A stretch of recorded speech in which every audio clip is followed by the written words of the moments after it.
Assalamu alaikum, bakhair ben. Welcome, ladies and gentlemen, to Kurdish Lobby Australia's webinar.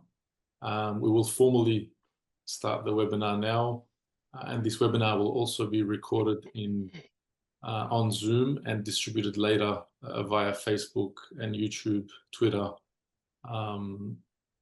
with translations and transcripts available. My name is Zirian Fatah. I'm one of the members of Kurdish Lobby Australia. I'll be your host today. Coffee and tea are exactly where you left it last time. That's the downside of having a virtual webinar. We can't serve you any coffee or tea physically, but the upside is that we have amazing international panelists as part of this webinar, and also international attendees, not just in Australia, not just in a room. So there is a lot of upside to having these online, making the world an even more smaller global village. A big thank you to our respected panelists for joining from all over the world in all different time zones, which was quite hard to arrange. I must thank the KLA team for arranging this, and a special mention to the non-Kurdish KLA members that work so tirelessly for Kurdish Lobby Australia. And sometimes you think, okay, one is Kurdish and they've lived and breathed the struggle, but the members that are not Kurdish, and they are spending day and night on writing reports, contacting parliamentarians, foreign ministry officers, and working so hard to raise Kurdish Lobby Australia aims and objectives, in society and at governmental levels. It's just amazing. So we wouldn't be here without them. When I was growing up, I always thought, when I have children, I don't want to talk about tanks and Kalashnikov and weapons and war. I thought, surely in the future, things will be settled down by that time. But here we are in 2025, and we still have more advanced than just Kalashnikov and tanks. We have drones and we have more warfare. And unfortunately for the people of Kurdistan or any part of the Kurdish areas that they're residing in, there's constant threat. Even in Kurdistan region of Iraq, which is an autonomous region, there's still bombardments from surrounding countries without any accountability, and the loss of innocent lives. So these kind of webinars, they bring the attention of the global leaders, the global governments, to try and assist in this manner. And unfortunately, we still have events like where Jino Amini has now become a symbol, unfortunately. We have as late events as Deniz, the Kurdish soccer player, facing racism. And this is an ongoing thing. We have our leaders like Selahattin Demirtas in prisons in Turkey, with many more leaders and academics and judges and civilian people that are unjustly held in Turkish jails, unfortunately. So it is even more reason to have these webinars, even more reason to disseminate the current issues, and hopefully talk about strategies and ways forward. So I won't be speaking much because the panelists will be making their presentations, but as a brief introduction, we have Sinam Sherkany she's the representative of the Syrian Democratic Council in the United States. She's one of the leading diplomats from the Autonomous Administration of North and East Syria. It's amazing to have her here at her level and at her input. So we're all really looking forward to her presentation. We have Dr. Sherko Kirmanj, a PhD in International Studies from the University of South Australia. And interestingly, one of his dissertation titles was "The Question of National Identity and the Construction of the Iraqi State." So all very relevant. Dr. Sherko, whilst partly residing in Australia, also works in universities in Abu Dhabi and in Kurdistan as well. We also have Jino joining us, who's a political scientist, and we're really looking forward to her presentation. It is indeed trying times in the world and the Middle East in particular. Kurdish people being at the crossroads are still either next to or neighboring or in the middle of an ongoing war or aggression in one format or another. So whilst we look at the glass being half full and we try to be positive looking into the future, there is so much to be decided for in the Middle East, and how this will actually pan out and affect Kurdish people is a question at this point in time. But for me, what is known is that we need to continue to be nimble in our progression. We need to keep promoting peace and the beautiful culture that we have, that we really do want peace, we want to achieve peace, but unfortunately also be ready to defend ourselves at any given time. Without further ado, I'd like to introduce Sinam Khan to make her presentation. Good evening or good afternoon, according to your time. Here in Washington, it's evening. I would like to thank you for organizing the KLA in Australia to organize such an amazing discussion about the future of the Kurdish people in the Middle East. And I would be happy, and it's my pleasure to be with the distinguished panelists here, with Jino and I mean all the other panelists here in today. So I'm from Syria, so I'm talking about the situation now, the recent situation in Syria. We know all of us, they know that Syria has been suffered a lot from the conflict for 14 years.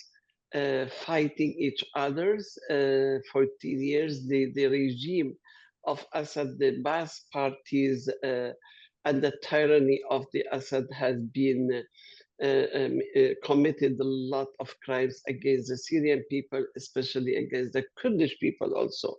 During the Ba'ath party, the Kurdish people, they suffered a lot from marginalizing their rights and their cultures, their language, whatever. So now we have a new phase in Syria, which is after the collapse of the Assad regime. Now we have a new government in Damascus, which is, I mean, the president is Ahmed Shara. He was a former of HTS or Jabhat al-Nusra, or I mean, these who were in Idlib and they came to Damascus in power in Damascus. Now we want to know about the new Syria.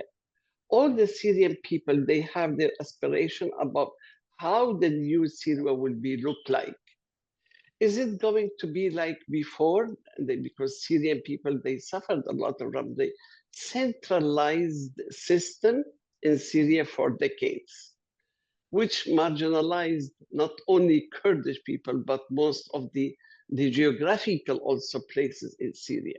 So they concentrate on Damascus as the big city or the capital city, and Aleppo as a big city, whereas all the other parts in Syria will be neglected in education, in services, in everything. So this is what we don't want to see it during this, I mean, after the collapse of the Assad. During the war of 14 years, 14 years of war, in northeast Syria, as the Kurdish people leading these changes, and with the other also, like Arabs, like Syrian Christians, like Armenians, all they come together to have an autonomous region in northeast, such a kind of the local governance in the northeast Syria. And it is working, functioning for more than 10 years. All the people who are in the northeast Syria, about 5 million people living there together. So in Syria, it gives like a model of the Syria as northeast Syria is a model for all over Syria, because it is an ethnic, diversity. For instance, in northeast Syria, we have multi-ethnic, multi-religions, multi-cultures, languages, diverse. You can see the Kurdish people, you can see the Arabs, you can see the Syriac, you can see the Armenian, the Turkmen, whatever. And also many of the multi-religions, as the Muslim Sunni, the Alawite, the Yazidi, the Shia, or Christians, all they are living in such an area in a very amazing administration for 10 years. And all of them, they are sharing this together. Like a woman has her role in this institution in Northeast Syria. So this is what we wanted to be implemented in the other part of Syria. Unfortunately, we couldn't find such things in the other part of Syria as in Damascus or whatever. In Damascus, we are seeing only one color of a kind of government, 22 ministers in the cabinet, let me say, in the Syrian government. Only one woman is there, for instance, or a woman chairing the women. And all of them, they are from one, color, the same ideology, the same people. They couldn't share with the other people the component of all over Syria.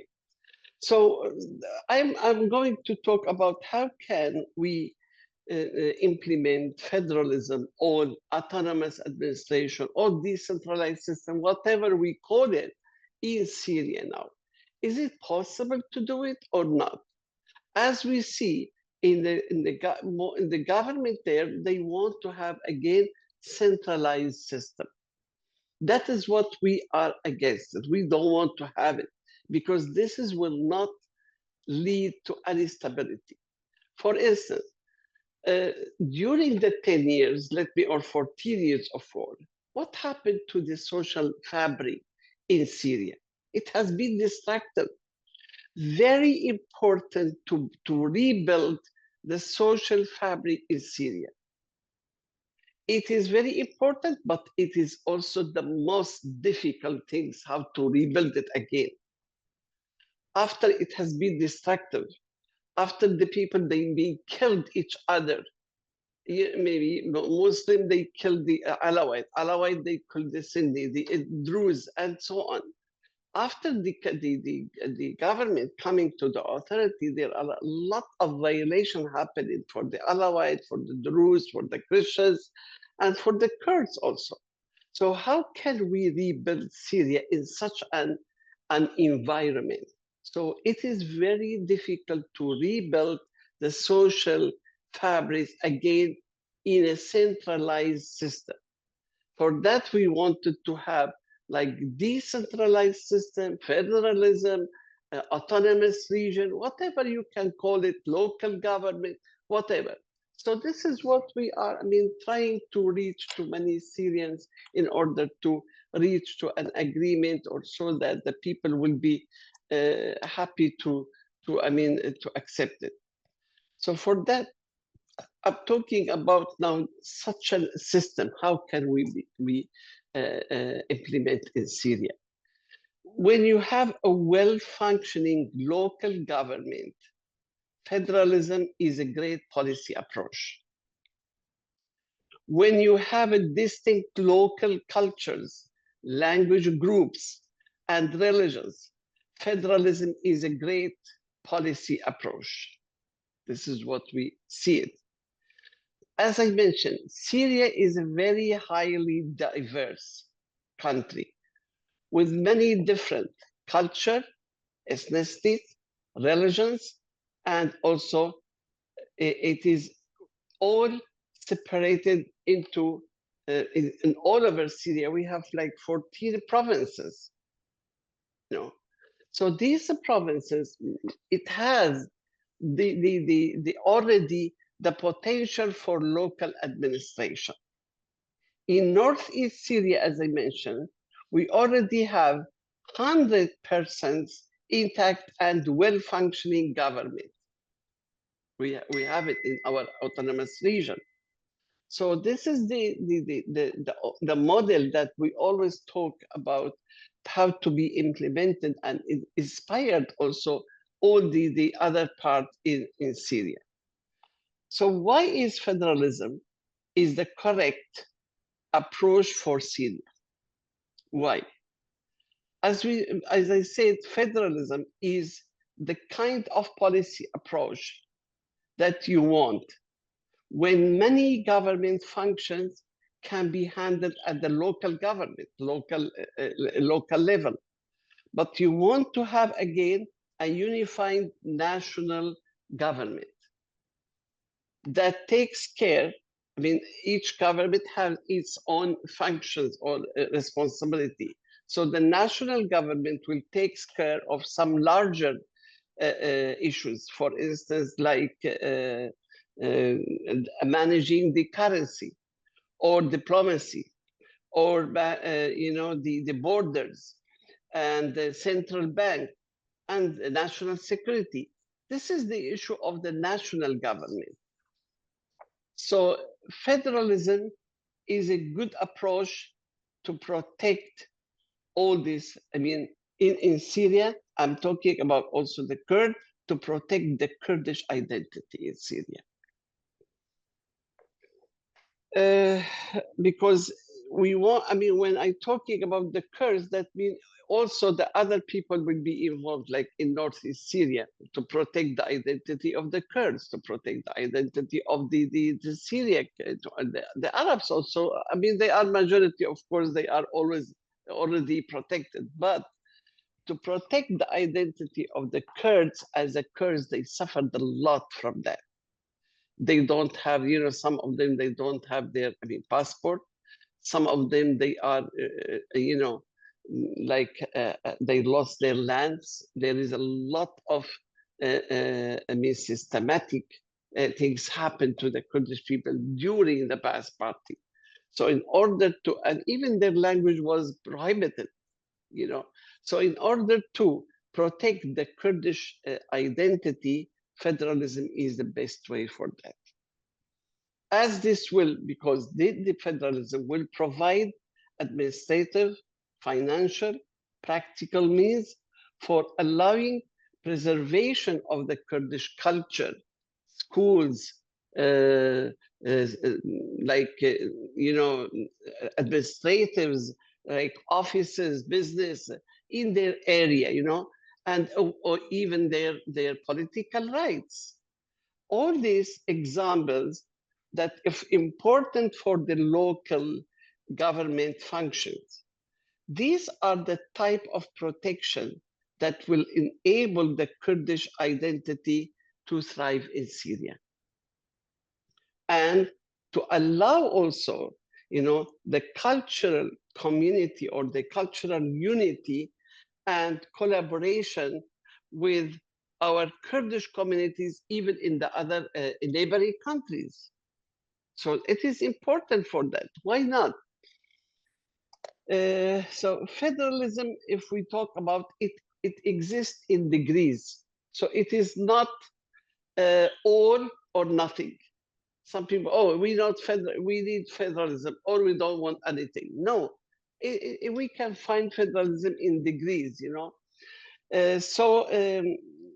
nearly most of the countries have some, functions. They are handled by their local government, such as state, provincial, municipal government, and so on, And this is, very known in many countries, for instance. So federalism is, like a type of decentralization government, and it is compatible with decentralization.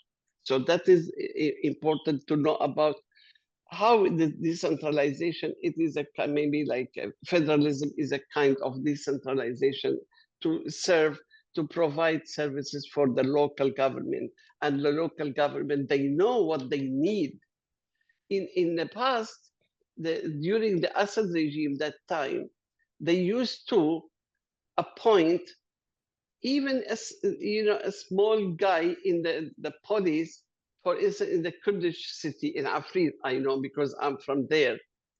He will be from the coast, from the other area, and he doesn't know anything about the people of Afrin. So how can he know what is needed for the people of Afrin. So the people of Afrin, they know what do they want. They want schools, they want municipalities, they want, for instance, to make some, street, road, whatever, hospitals. So this is the need of the people. They themselves know what to do. So for that, we need to have the local government for this region so that the people from this region will be administrating it by themselves without getting any other from the faraway cities, for instance. And this is what you, I mean, to see it in Syria, actually. So, for instance, many points on federalism. For instance, let us see here. I'm comparing here the United States. It is a kind of states they have. So the US government, as a federal system, in its constitution, divides and shares power between the national government and the 50 states here in government. So this system is adopted to balance the needs for strong central authority and with the states' desire to maintain also the power, or they're also, maintain their own power. So this is what we see in America here. Sometimes the people, oh, America is not like Syria. Why? We have diverse here and they have diverse. We have multi-ethnic, we have the same. We have multi-religions, like we have Muslim, Sunni, Yazidis, Shia, Alawite, or Christian, all the same. We have different languages in Syria. We have Kurdish language, we have Arab language, we have Syriac language, we have, Armenian, whatever. We have. So even this small group of the society should protect their rights in their area where they live. This is very important for us. So let us talk about now Syria and Turkey, because we are neighboring and both they have a lot of debates about that. So federalism in both countries, especially in the relation to the Kurdish issues, let me say, and the Kurdish population, which is, for instance, in Turkey, they concentrated in the southeast region. And they have long demanded for the autonomous administration or the, local governments or whatever they proposed. But this proposal was being, rejected by Turkey. And the Turkey doesn't want such a model, because Turkish state views such a proposal as a threat to its national unity and fears that could lead to separatism. This is what we hear from them all the time, So Syria and Turkey, both of them, the countries, they share deep mistrust in federalism. Thought for different reasons, I think, both of them. Federalism, for instance, in Syria, the ruling regime, which is in Damascus now, equates federalism with the national disintegrations. That means fearing that will granting the autonomy or whatever region here, as we call the autonomous region, could permanently divide the state or the country. And always what we hear from many of the people, Syrian, they are, oh, you are going to divide the country, you are going to separate, and so on. You are separatists. This is only, accusation for us, which is not true, of course. Turkey, the federalism for them is perceived as a direct challenge to the national, to their national unity and legacy of Ataturk centralized republic, So despite all this, both societies, they have ethnically and culturally, language, all diverse. Both of them, diverse. Both of them, they have the same, diversity there. And both are, face the ongoing struggle to balance between the unity and with the diversity. How can they make it the balance? That is the problem they are facing now in Turkey. In Syria, even we say about the autonomous region or a form of federalism, whatever, has already emerged in our city, as I mentioned before, out of the conflict and a necessity, that time, it makes us to make such a autonomous administration, and showing that the decentralized government can work in multi-ethnic settings.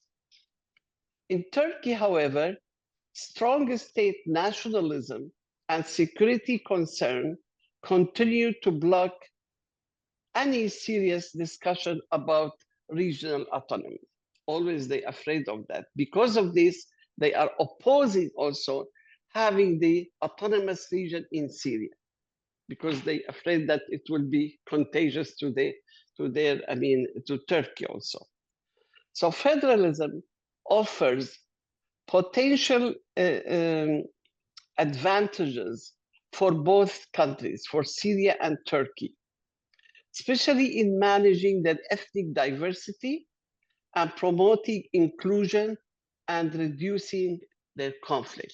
And I know many people, they know about the conflict in Turkey also, it has been decades for that. In Syria, the federalism or decentralized system could provide a framework for post-war reconstruction and coexistence. In Turkey, federalism also, or autonomous, whatever they want to call it, increase the local autonomy also, could help to address the longest standing grievances of the Kurdish population. And we know how the Kurdish, they suffer also in Turkey there.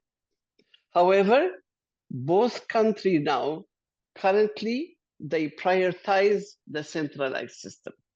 Syria, they want the centralized system, and Turkey as well prioritize the unity and the national unity and the central authority.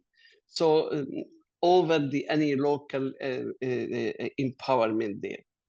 So if we say, how can the federalism succeed in such a countries, So the success of federalism in either country, in Syria or in Turkey, will ultimately depend on many issues.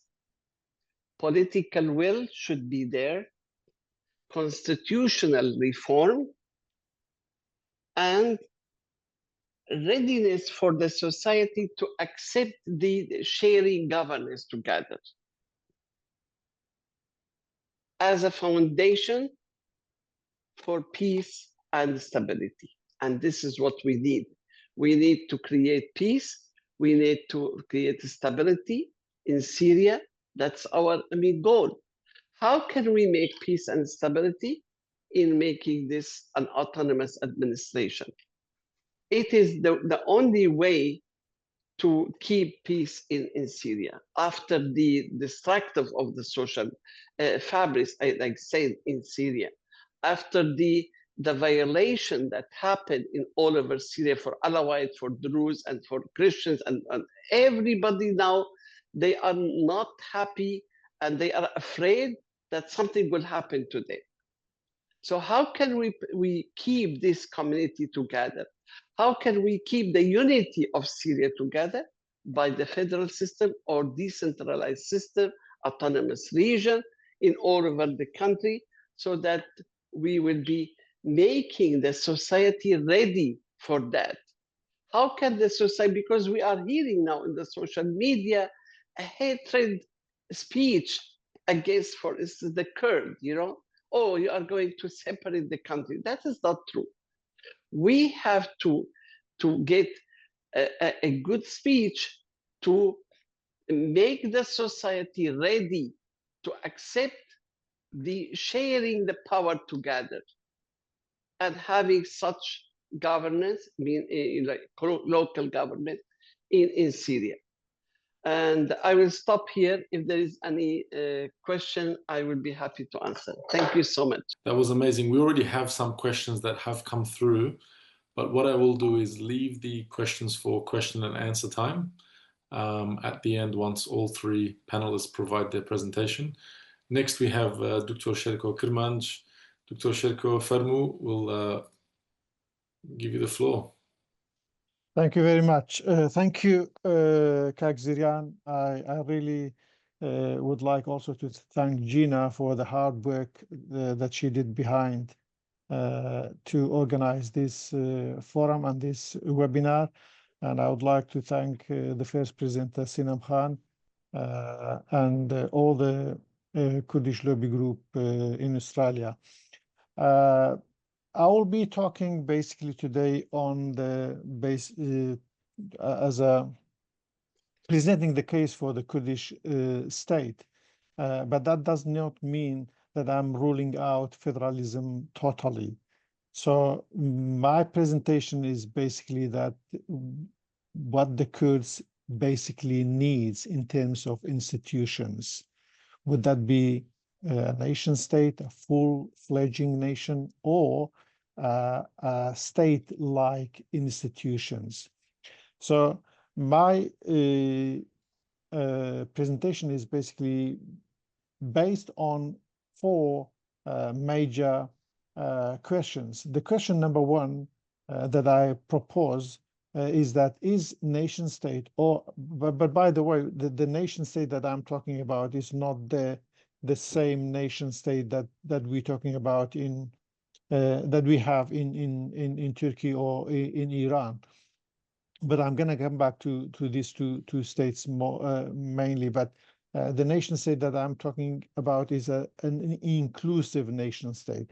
Is a nation state or at least a political entity similar to confederalism or federalism, is the sole protector of a nation.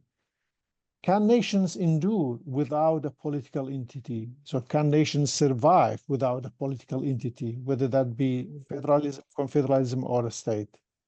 How come Kurds, and that's what probably I'll be discussing a little bit in details, how come Kurds survived for thousands of years, but me or people like me argue that they is doomed to vanish in the era of nation states? Why are nations without states doomed to vanish? So these are the main questions which I'll be. So first thing I will be discussing that why Kurds survived, because it's very important to know why we survived.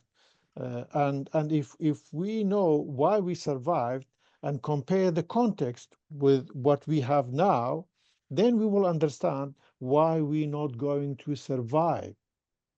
So number one, we need to compare basically between empires and nation states.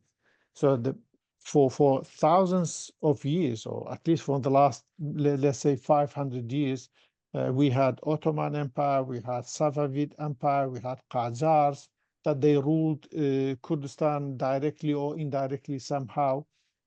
But now, since World War I, we all know that Kurdistan was divided into four and all ruled by nation states. That's Syria, Turkey, Iran, and Iraq.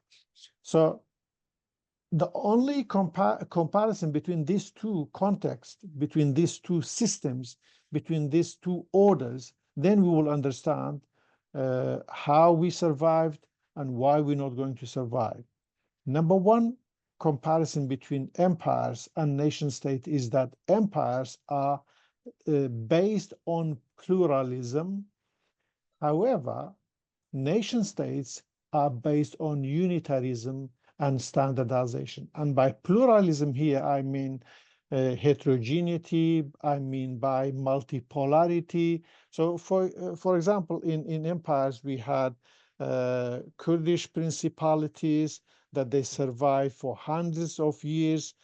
like municipality of, Principality of Baban, Ardalan, Botan, Badinan, Soran, all these principalities, they were ruling somehow their areas. And that was acceptable by empires. And that's not only was acceptable by Ottomans, the same case with Qajars and Safavid.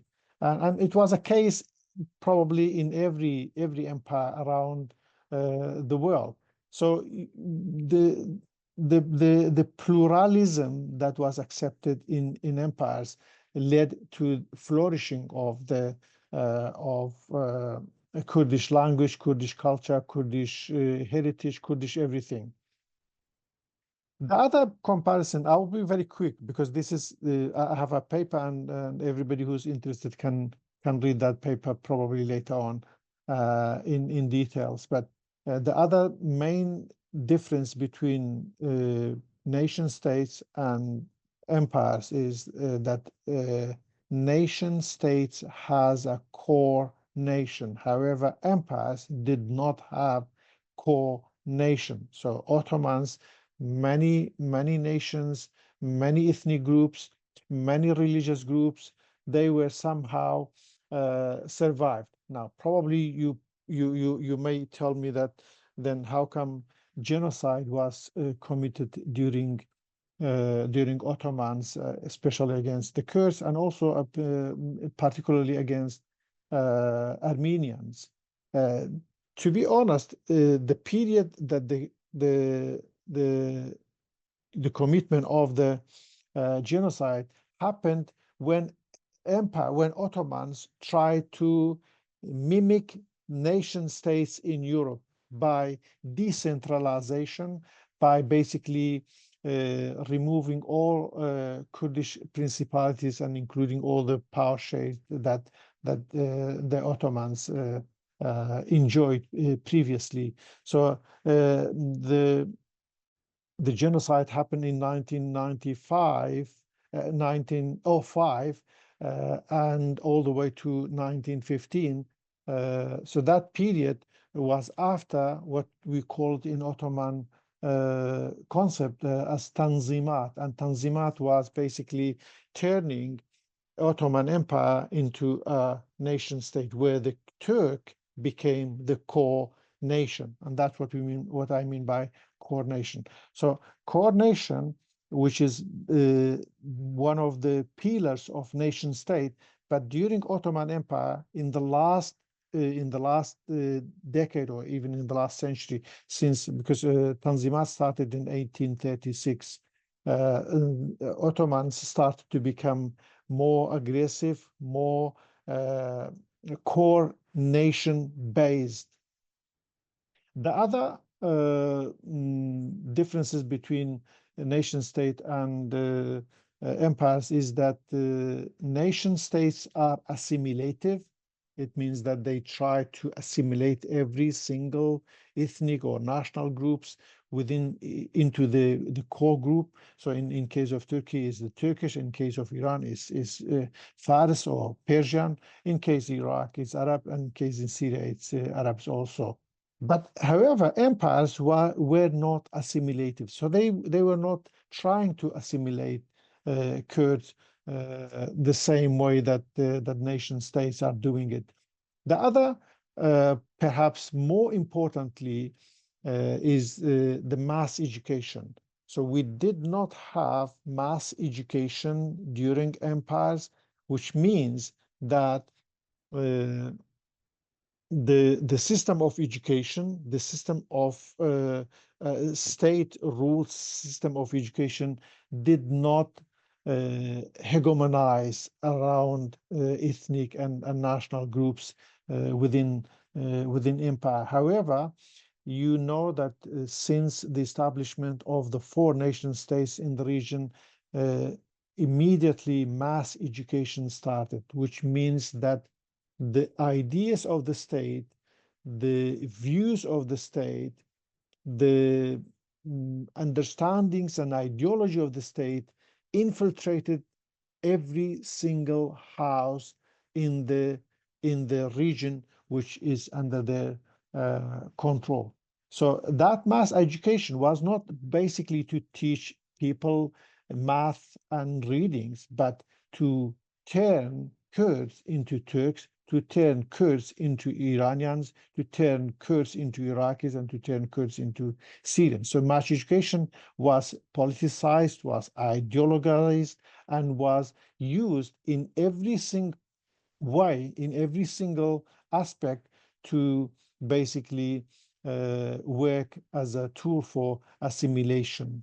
The other, probably, again, major differences between empires and nation states is that in nation state, it is the state that creates ideas, meanings, values, and it is the means for transferring language and culture. However, in empires, it was the family. So somebody who's born from a Kurdish family will learn Kurdish, will carry. So the family was the transferer of the language, was the transferer of the culture. However, in nation state, you have a state which is controlling everything. And as you know, the role of the family nowadays has been quite marginalized, quite limited, quite restricted, because the time that a child spends with their family is very, very limited in comparison to the time that he or she is exposed to the ideas of the state, to the media, to the education system, to the everything.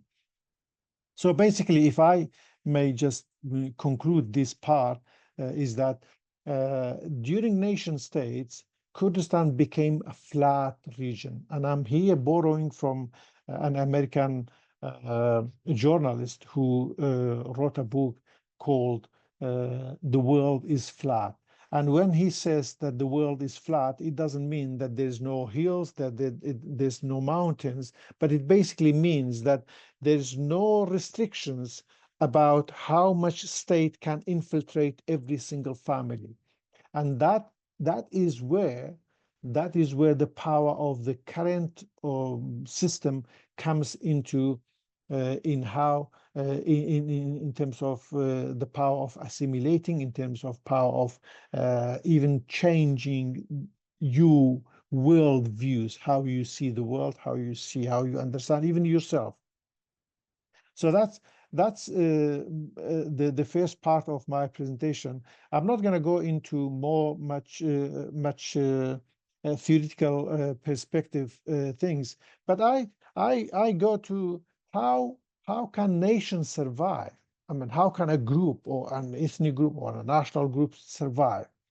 What I'm arguing is here is the main theme or the main term or the main concept that you will be hearing from me repetitively is centralization. Centralization. Who can do centralization?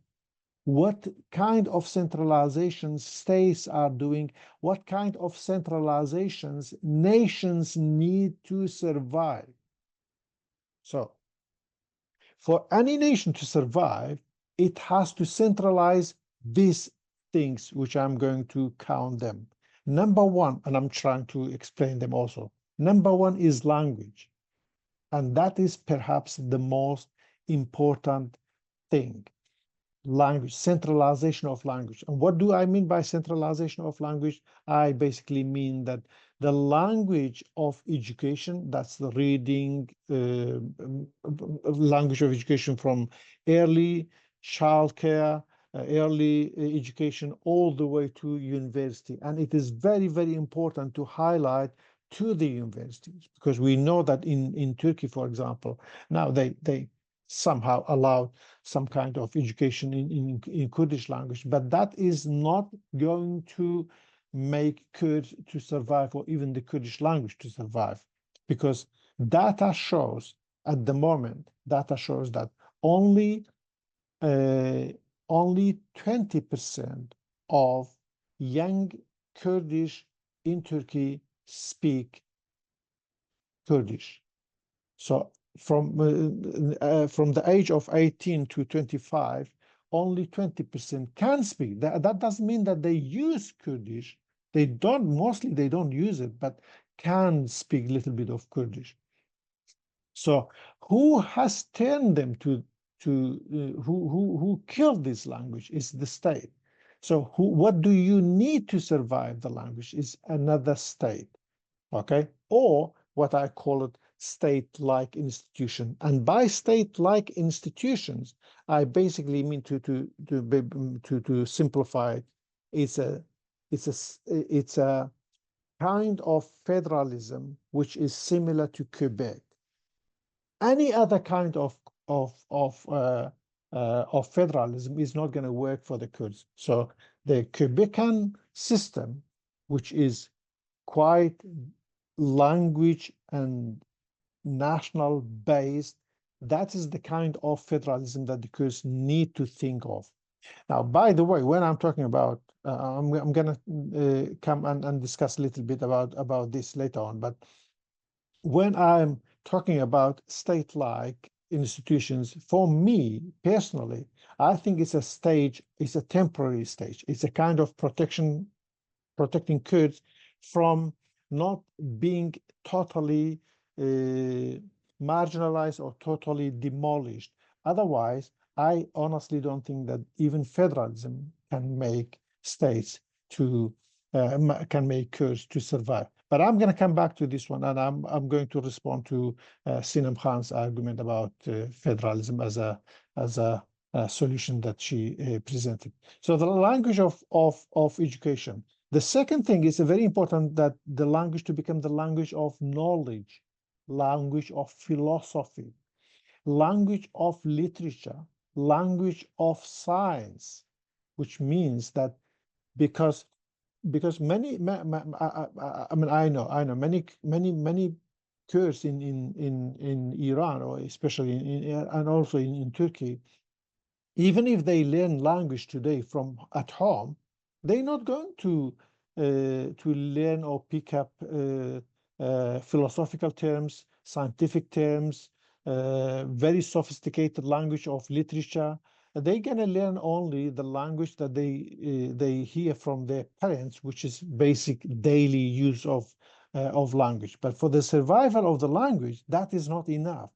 For the survival of the language, you have to make sure that this is the language of education, as I said, language of knowledge, language of literature, language of philosophy, language of science. And perhaps even more importantly, in a capitalist society, it is important to turn the language of to turn it into a language of market and employment, market, business, and employment, because that's the only way for the language to survive. I mean, we know some people now work in Hawler, for example, but Hawler or Slemania, we know that there's a trend, or there's a current that has turned Arabic into become more important.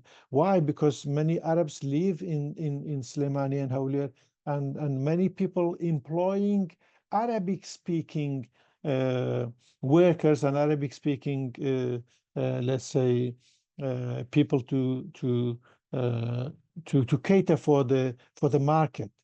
The other thing is important is that centralization of national history and common memory.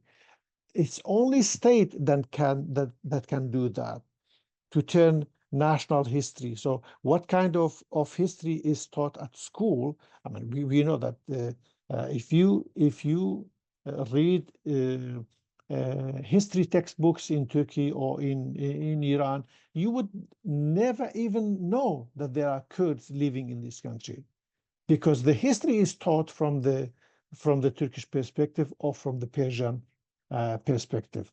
Again, affiliation to identity. So even let's say affiliation. What I mean by affiliation to identity, it's only state that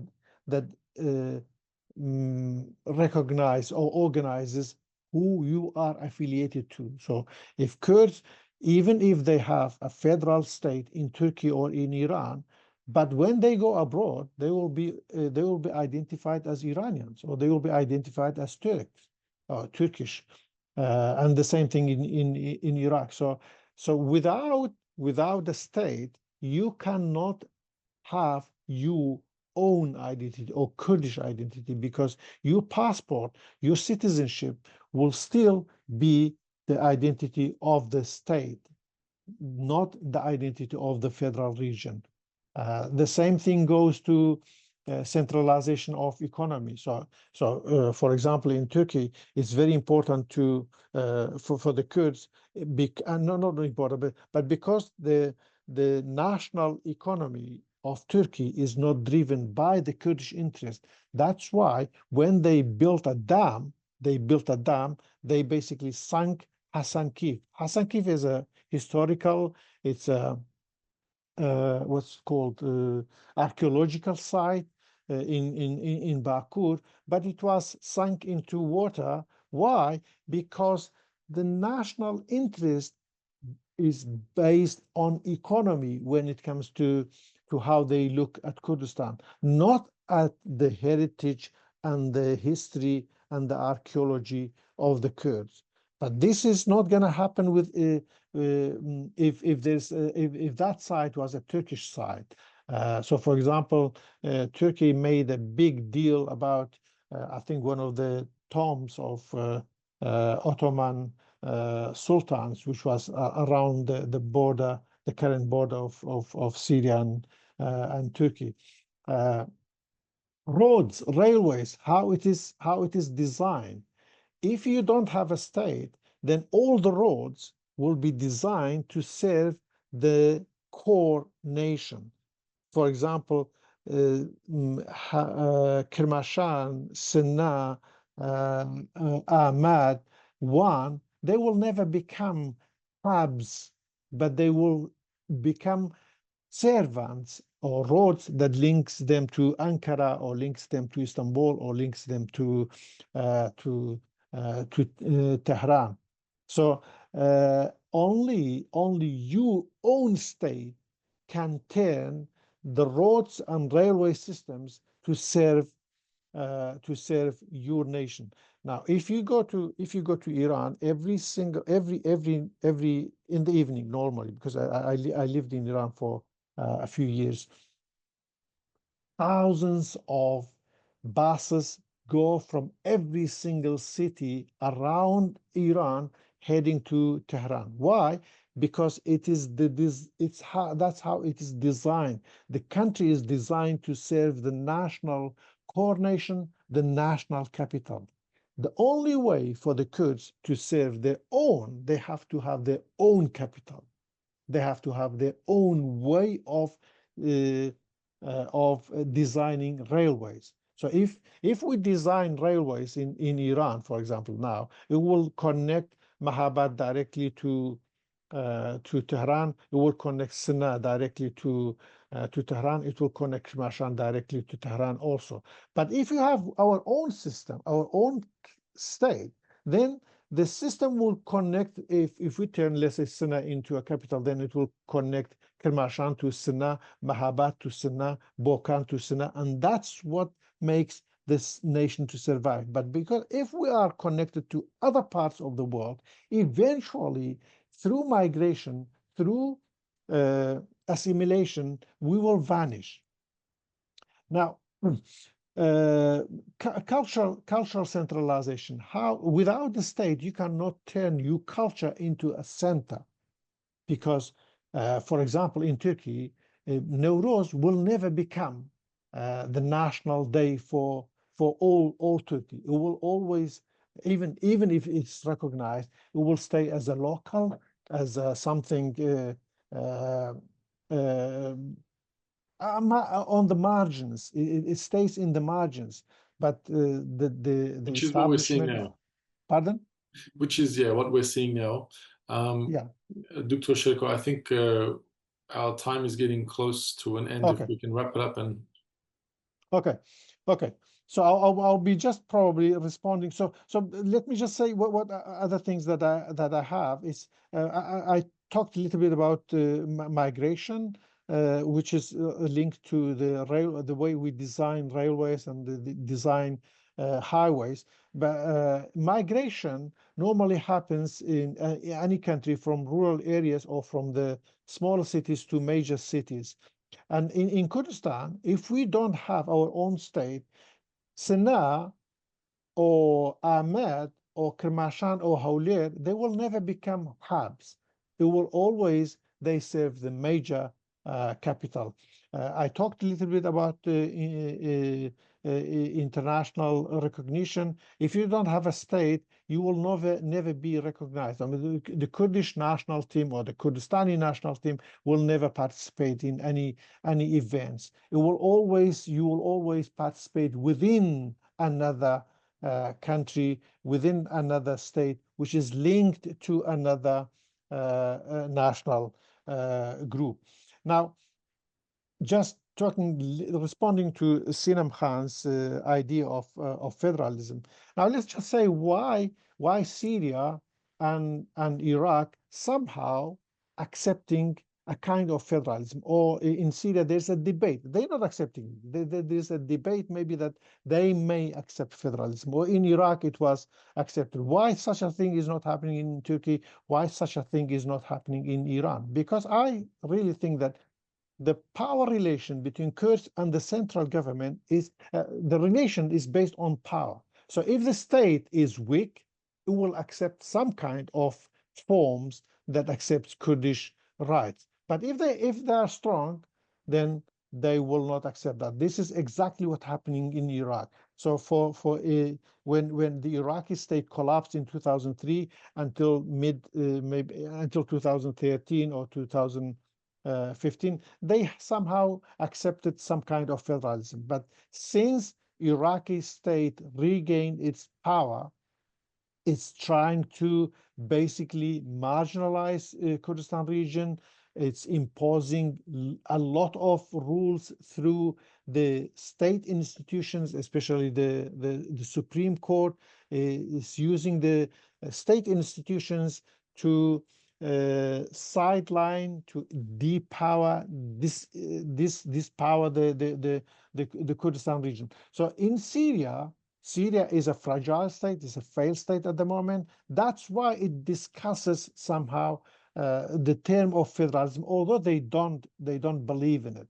So I actually believe that tomorrow, when the Syria gains its power, it becomes more powerful, then they're not going to deal with the Kurds the same way that we do. And that's what I mean. So even if we look at federalism as a temporary solution, it is never a real solution, because without the state, you will be always under the mercy of the major state or the core national state. Thank you very much, Zirian. Thank you very much, everyone. Dr. Sherko, thank you for that presentation. I could resonate with each of the topics that you mentioned. So I'll introduce Jino Khan to commence her presentation. So let's go to Rojava.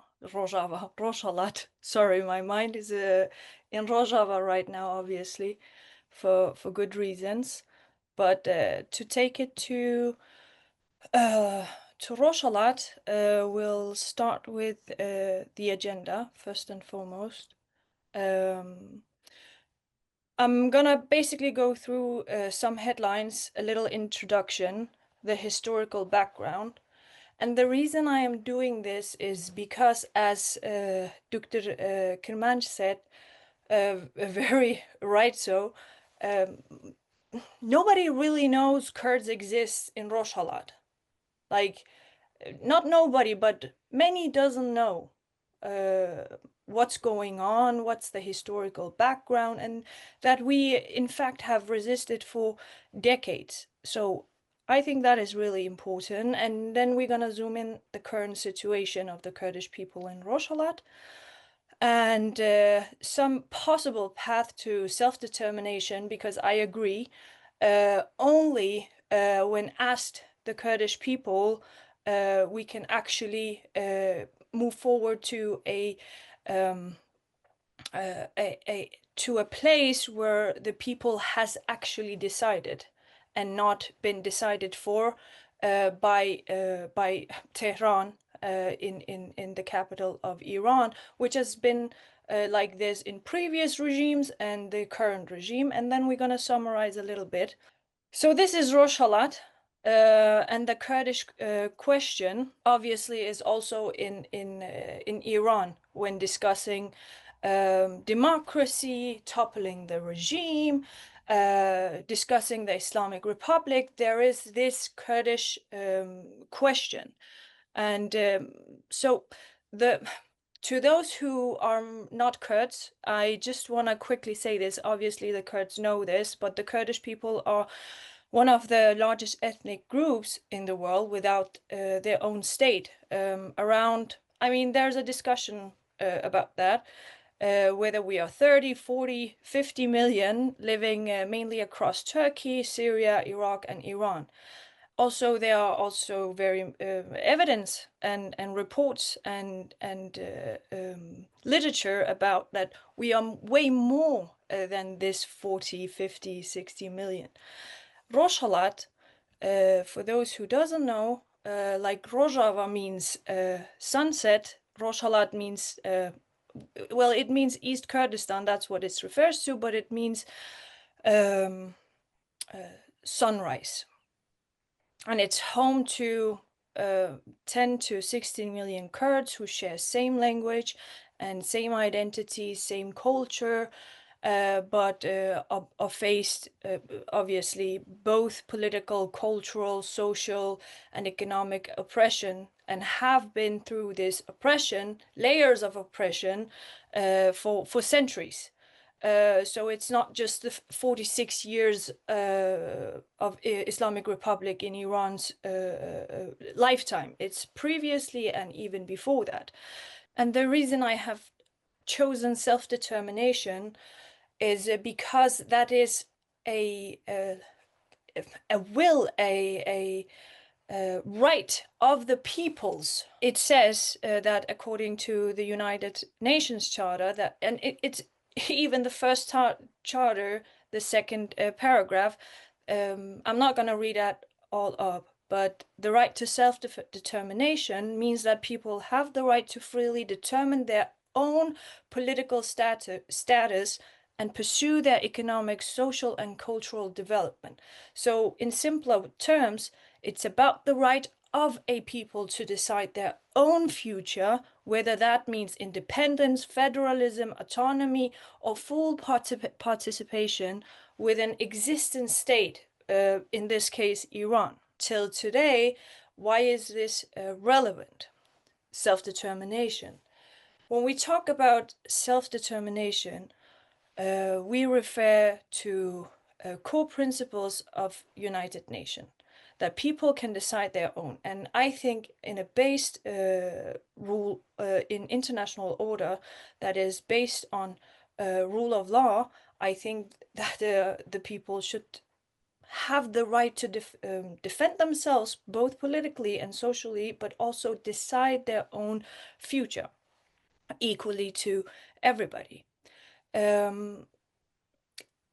Before I start with today, the Kurdish struggle obviously gave some attention to the uprising Shorshi Jina, Woman Life Freedom, a Kurdish woman who was killed by the morality police in the heart of Tehran, which is very symbolic.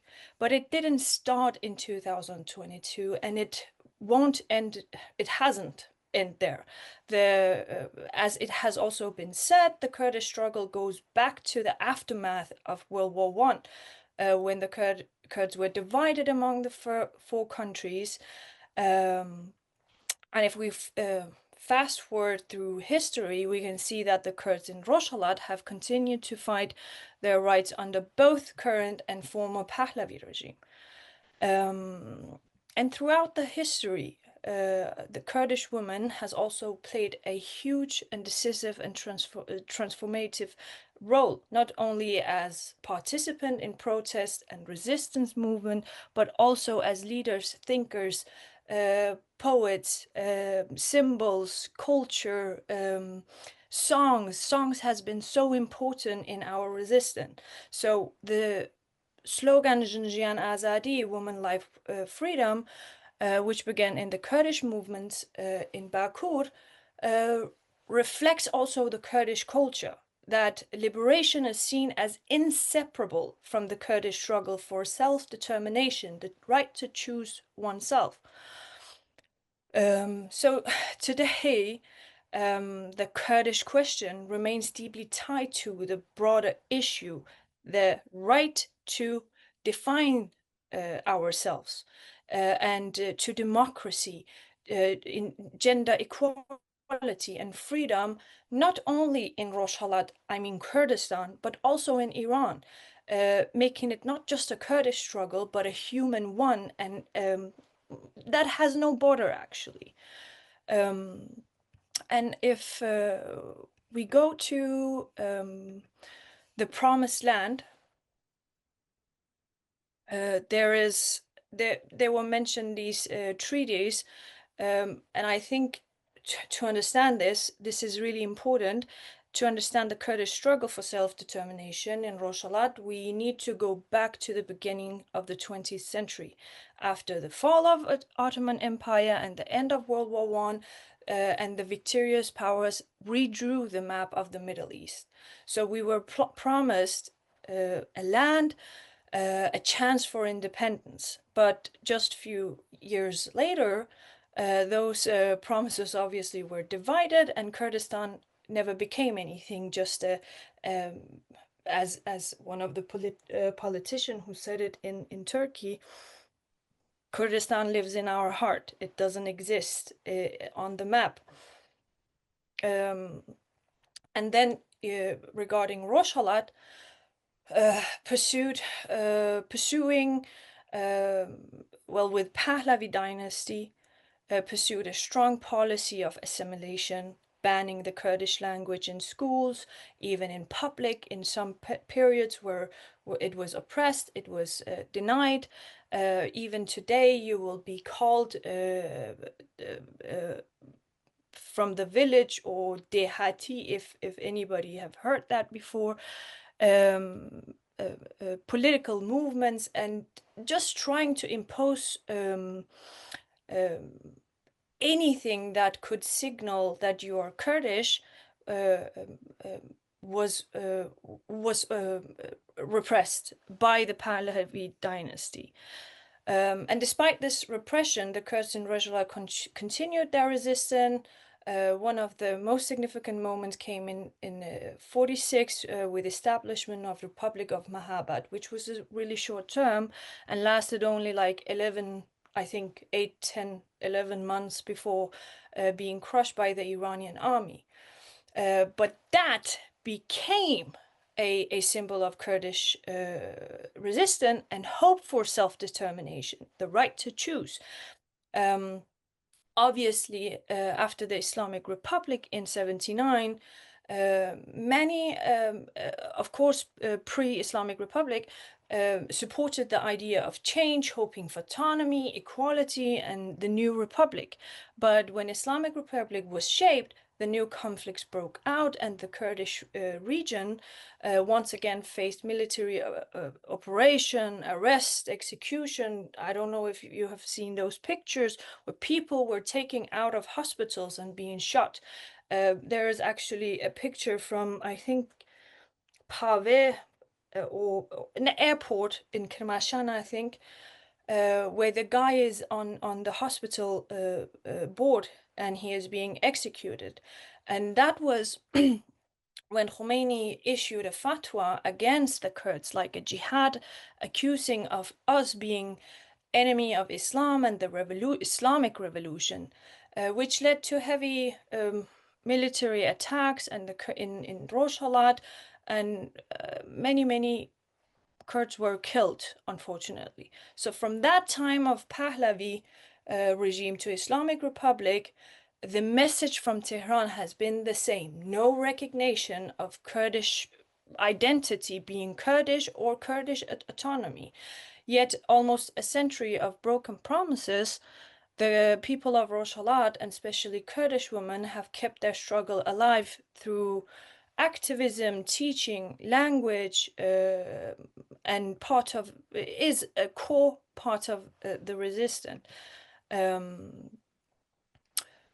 If we go to the current situation, well, I think nobody can be surprised. Kurdish language, school, political parties, any expression of the Kurdish identity is treated actually as a national threat, security threat. And as we saw in Nowruz celebration in March this year, the IRGC, Islamic Revolutionary Guard Corps forces, were sent to dismantle these celebrations, but without success. But later, 800 Iranian elites expressed their concern regarding the Nowruz celebration due national security issue and a threat to the Iranian land.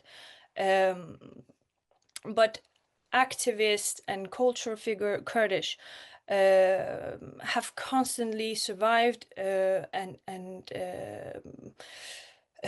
been arrested. Wearing a Kurdish clothing can get you arrested, and we have seen that a lot recently, especially after the Iran-Israel 12 days war. We obviously know that the regime take revenge on the minorities, and the Kurds have, in all statistic ever, always been disproportionately executed, imprisoned, and raped. And we are seeing this at this moment too, post 12 days war. I think for the Kurds, understand all this, but just to those who might not be Kurds, like even peaceful act like organizing, publishing a Kurdish poem, dare to wear the Kurdish clothes, can lead to accusation of separatism, terrorism, national threat, insult of the Ayatollah, and so on and so on. But despite all this atrocities happening, the Kurdish society, the people, have remained vibrant. People continue to organize underground. When I talk to the people, obviously it's a little bit more dangerous now, post Israel-Iran war, but people are still trying to do underground networks, local initiatives, international advocacy, even from Rojhelat, trying to organize and regain what was lost. But it is very, very risky right now because people are being accused and imprisoned for being Mossad agent, for being a Western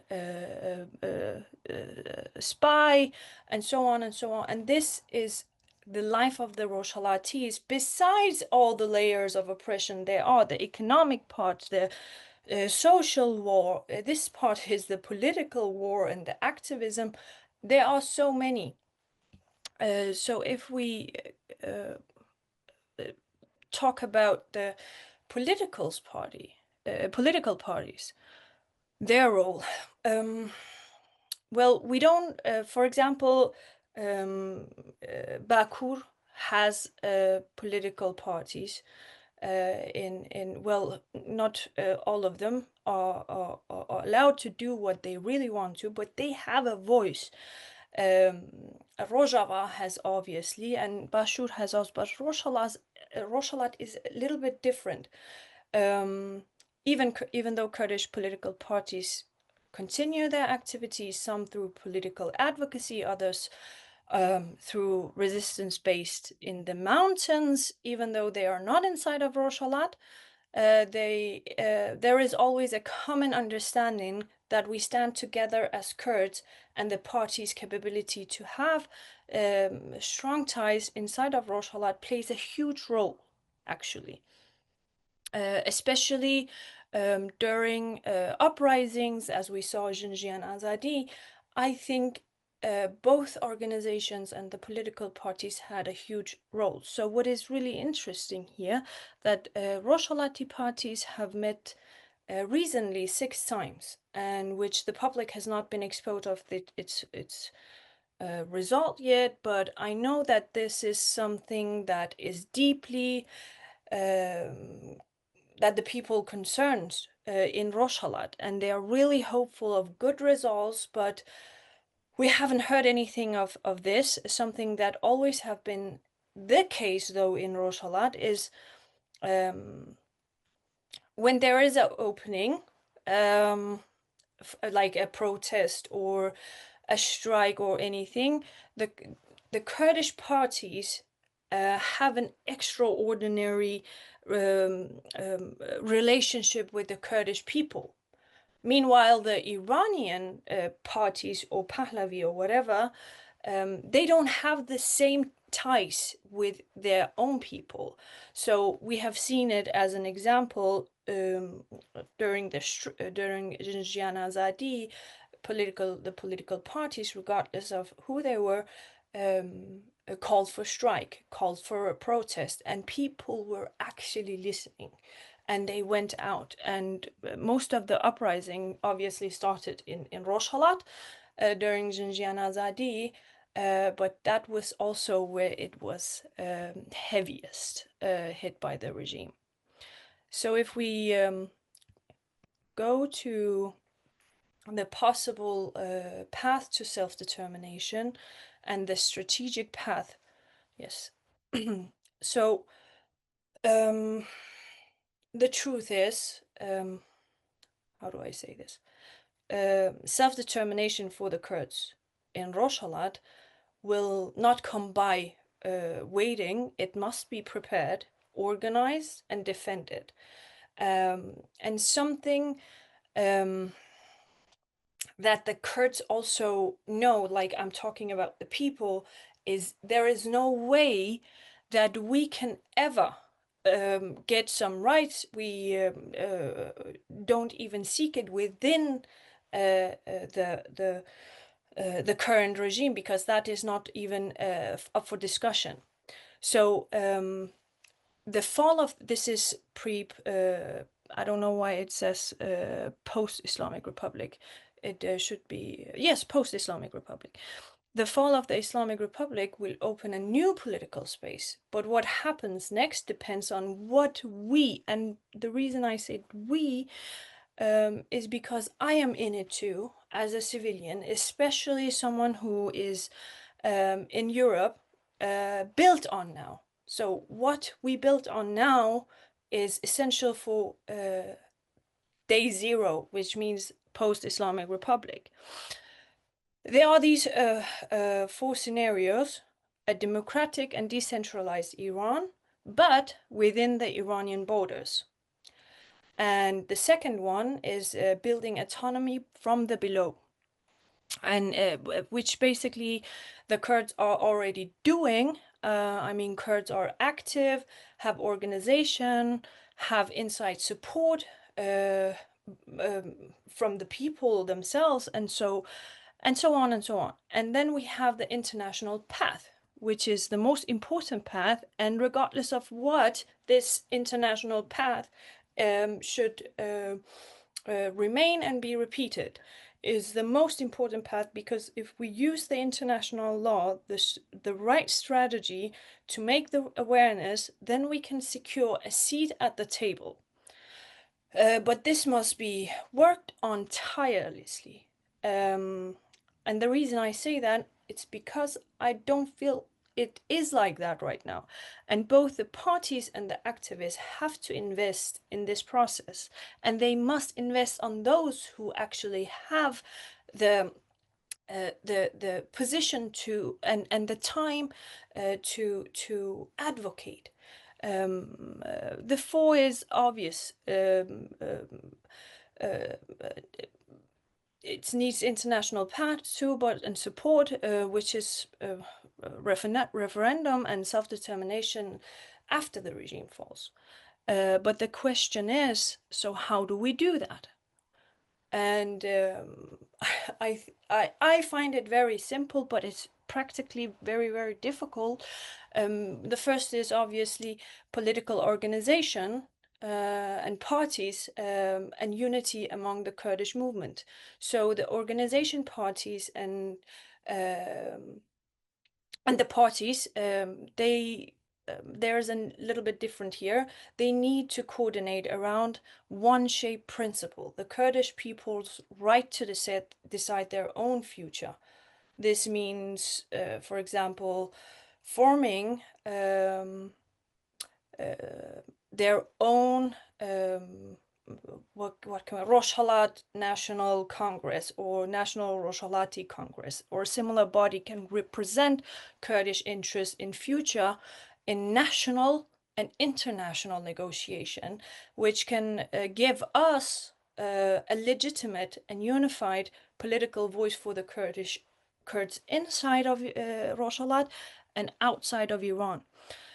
So second is Kurds needs to begin drafting their own political vision. A roadmap for the day after the regime falls includes written proposal for the Kurdish autonomy or independence, federalism, constitutional guarantees for language, education, and so on and so on and so on.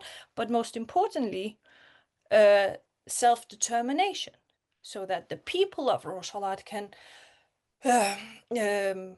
decide for themselves.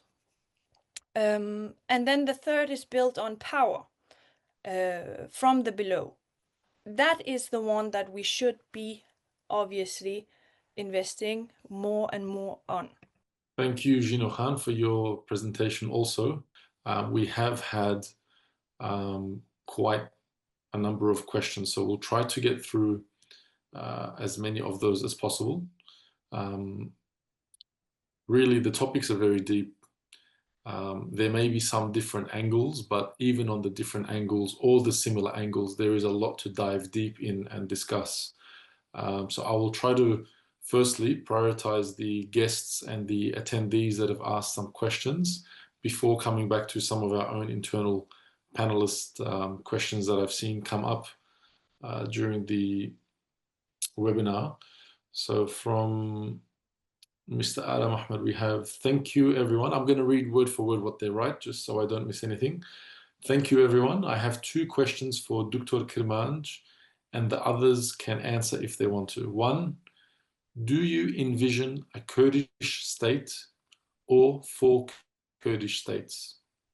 Question number 2, if we end up having a state or 4, how can we make them different in a way that the center doesn't take all and the periphery is left with nothing? Okay, Sherko, you can proceed with your answer, and that way we'll just go one by one. Okay, thank you very much, and thank you for the questions, and thank you for the last presenter also, Jino Khan. Thank you. I just would like to, I mean, in terms of do I envision one country or 4 countries? I don't know actually. I would rather see one, but I don't think that is visible in the near future. I envision probably 1 or 2 in the maybe in the near future, and that's the Bashur and Rojhalat. But in sorry, Bashur and Rojava. But in Bakur and Rojava, there's unless the Iranian regime falls, the possibility of that is really hard at the moment. For me, it's not a big deal whether we have 4 or 1, actually, as long as we have a state that can protect the nation, at least temporarily now. As for the second question, which how our Kurdish state is not going to marginalize others. In fact, in my Kurdish terminology, I try to use دولة اجتماعي لجاتي دولة نتوي, because دولة نتوي means the دولة نتوي means nation state, and nation state is normally linked to one ethnic or national group. But دولة اجتماعي is basically is the homeland state rather than a nation state. And homeland state, it basically means that that state must care and must be inclusive of every single identity or every single group that lives on this homeland. And that is the Kurdistani, let's say, homeland state, not nation state. Am I clear? Yeah, I think we had another similar question to that, where they were asking Dr. Sherko, how can non-Kurds flourish in a federal nation state of Kurdistan? But I think you've answered that. Yeah, that's what I mean. I mean, it has to be based. I mean, you remember I talked about that one of the pillars of nation state is a core nation state, but in Kurdistan, the one that I vision, it does not have a core national group, but it has a core homeland group rather than a core national group. So what should unite us is the homeland, not an ethnic group or a national group. That's interesting. Jino Han, we had a question from Zreba here. What does Jino believe self-determination will actually look like in Rojhelat? And why the aspiration for real political power and a nation and independence, if we are to follow her implications, are not within the sights of our people? Should our people be content? No, just go ahead. Yeah, should our people be content with just a seat at the table and to continue to be at the mercy of the Persian state? The self-determination. Sorry, I didn't know I didn't have. I was on my slides. I didn't know I was not on the video. But self-determination actually means you ask the people what they want and you give them the choices that there are. Federalism, political federalism, ethnic federalism, autonomy. There are multiple choices that you can take, and federalism is not one thing, and that is how it is. Federalism is a spectrum. It can be small federalism, it can be big federalism, it can be Haremi Kurdistan. I don't think that I think we can learn from what not to do from Haremi Kurdistan because of the issues that there are. But the term of self-determination is that the Kurdish people, both on international stage and national stage, have been heard what they want. So it's gonna be a really difficult path to go against all those million people who have decided for what they want. And that is what I mean. And by the seat at the table, I don't mean the seat at the table in Tehran, which we obviously should have, but the seat at the table that is on the international stage, that we have a voice there, that we are being invited, that we are not excluded in this transition period after the regime falls. So obviously, I am for that the Kurdish people have their own state, that we have a one Kurdistan, and where all four parts of Parche Kurdistan are within one state. But we need to ask that, because when that question is answered, it's implemented. You cannot unless you are going to genocide those people, because that's what you have to do. And that is pretty, that we see some genocides, but I don't think we can really ignore the fact that when the people are asked, that is why I hope that the Kurdish parties in Rojhelat will promote self-determination, because we know the answer of the Kurdish people. We know what they want. So that is the main reason that I lean on self-determination that is in the UN Charter.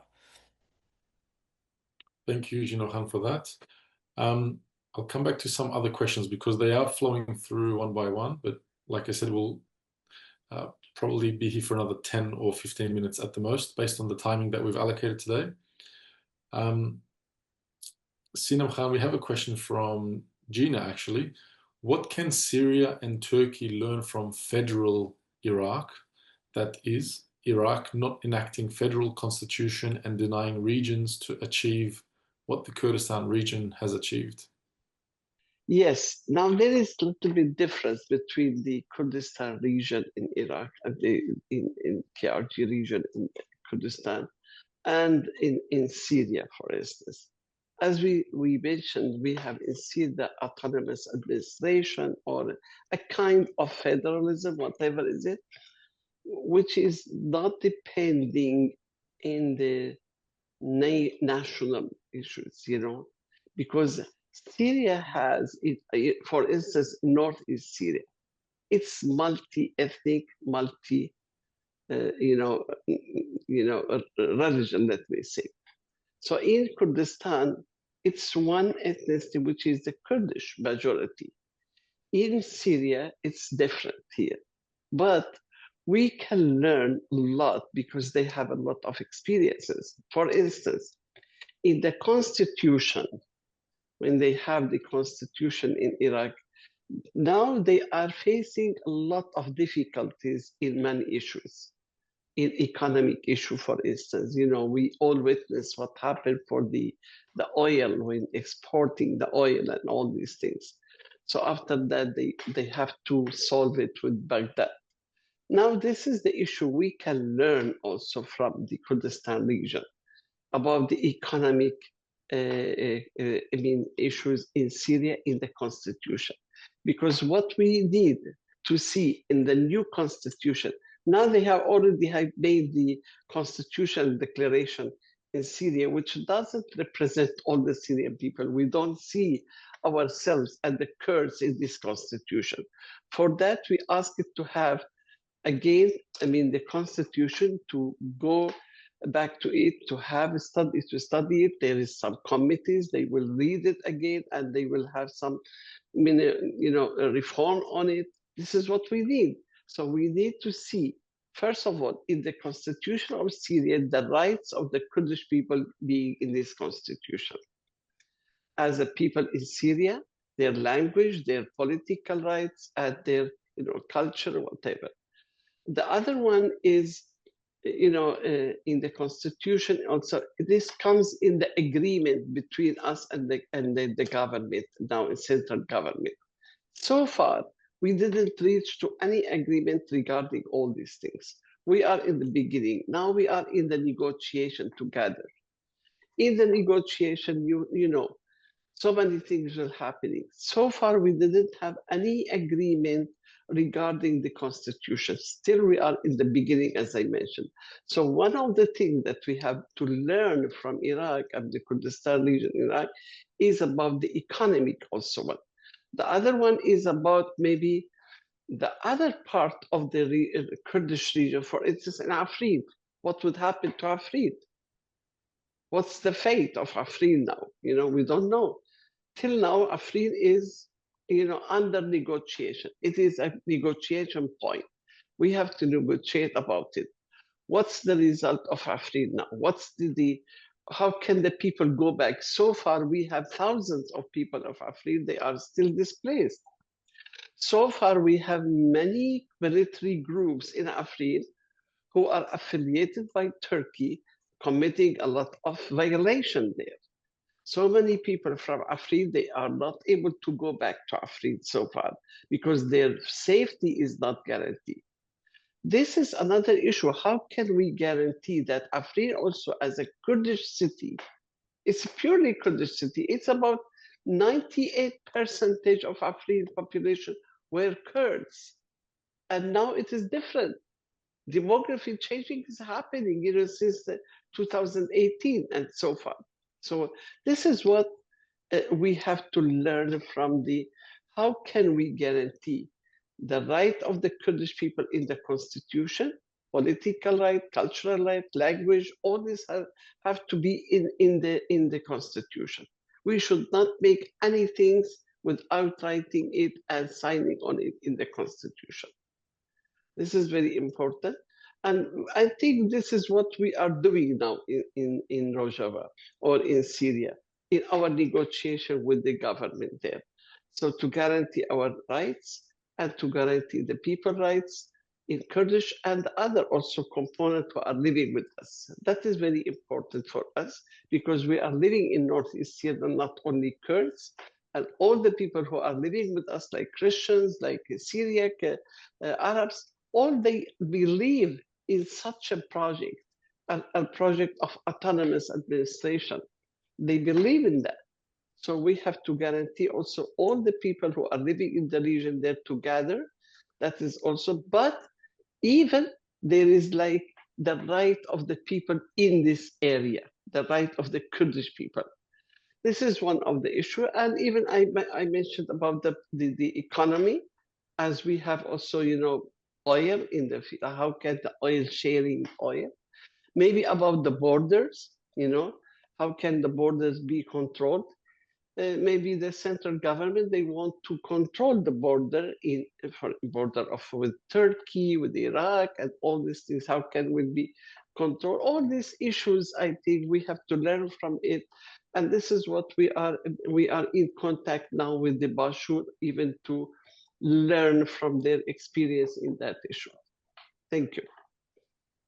Thank you, Sinam Khan. And another comment that I read Jino had made was in reference to Dr. Sherko's topic about the national transition happening in the Ottoman Empire.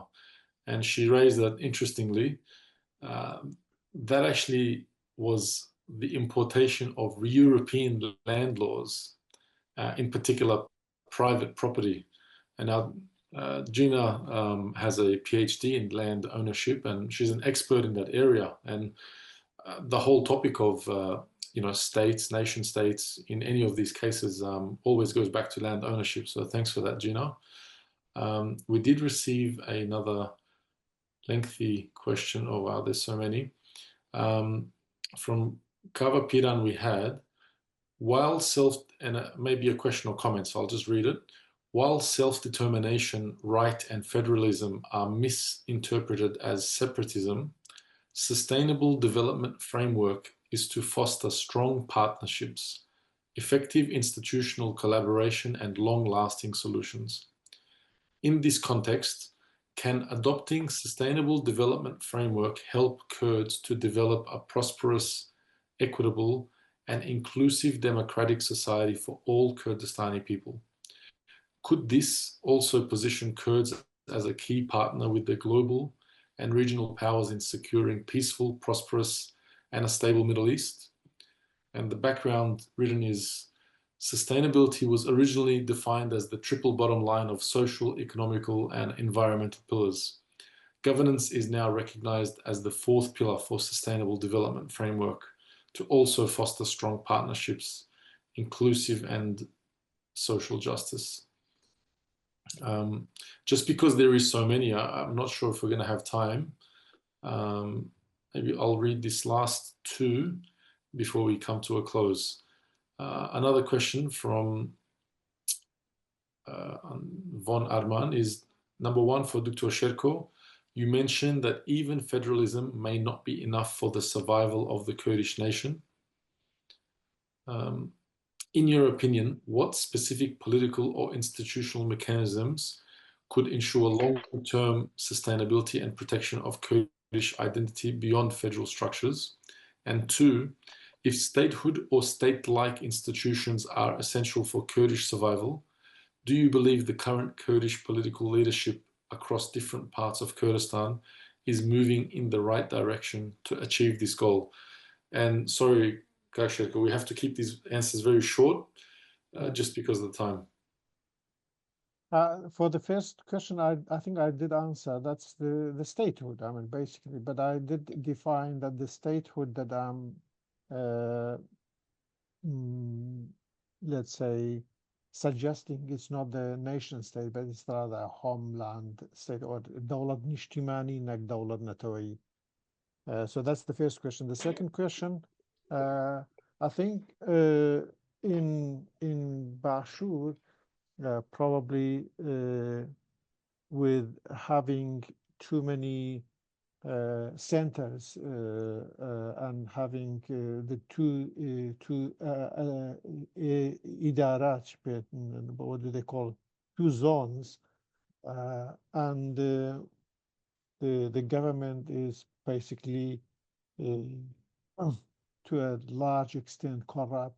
So that's not moving in the right direction, honestly, in terms of the way that the government behaves and acts, and not moving towards unification of the 2 regions, and not doing enough to, and I think the issue, even if I say they're not doing enough to minimize or eliminate corruption, it's going to be really hard, because the people who I'm expecting to eliminate corruption, they are corrupt. So it's going to be a dilemma. So how can they work towards eliminating corruption while they have been deep rooted into corruption?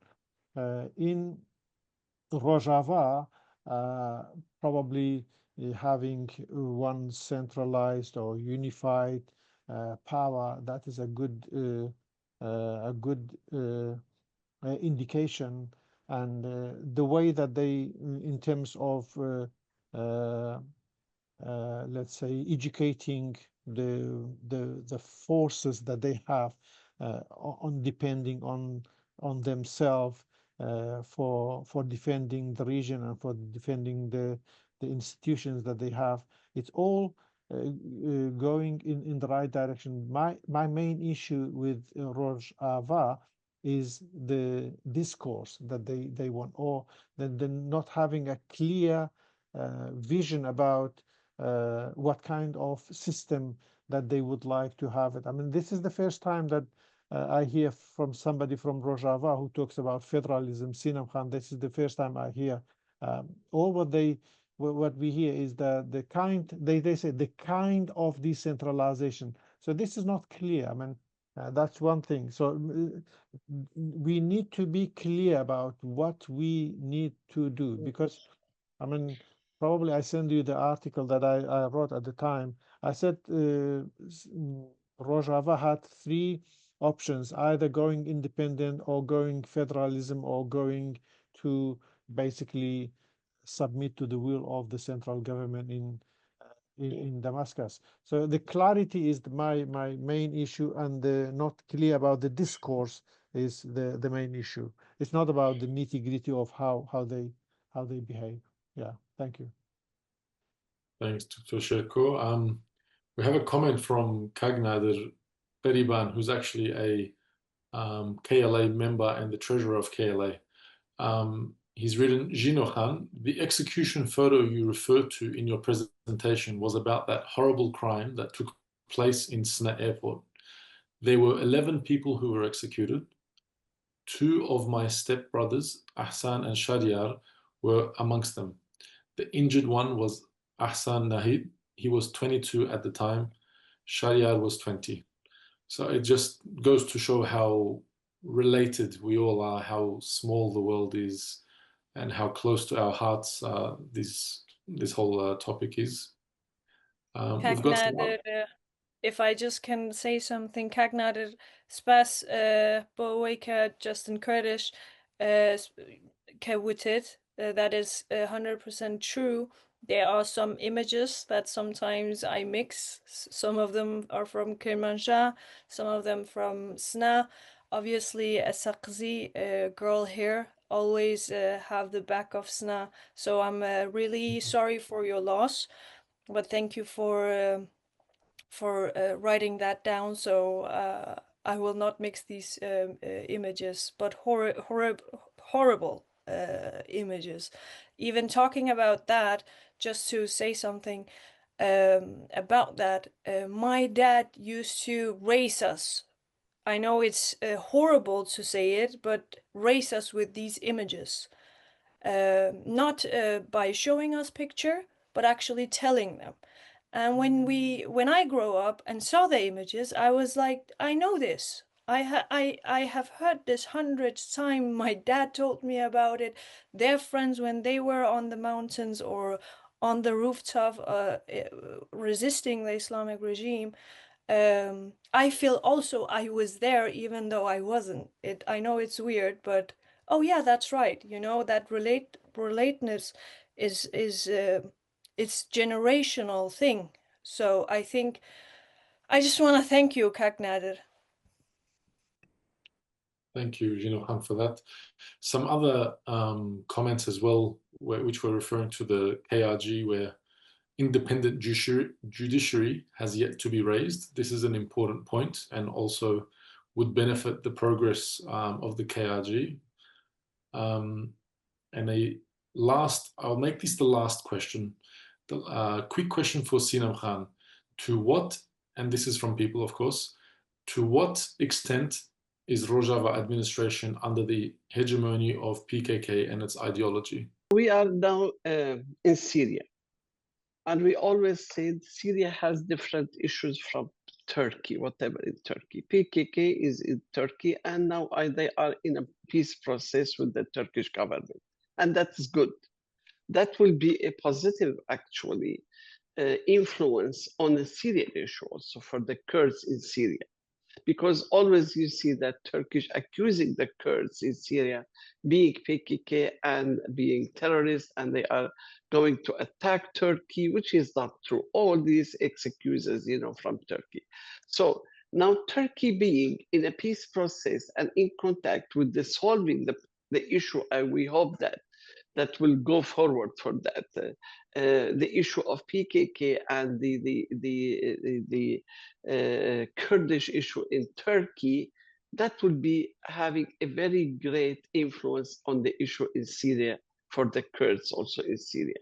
That will be obvious very clearly.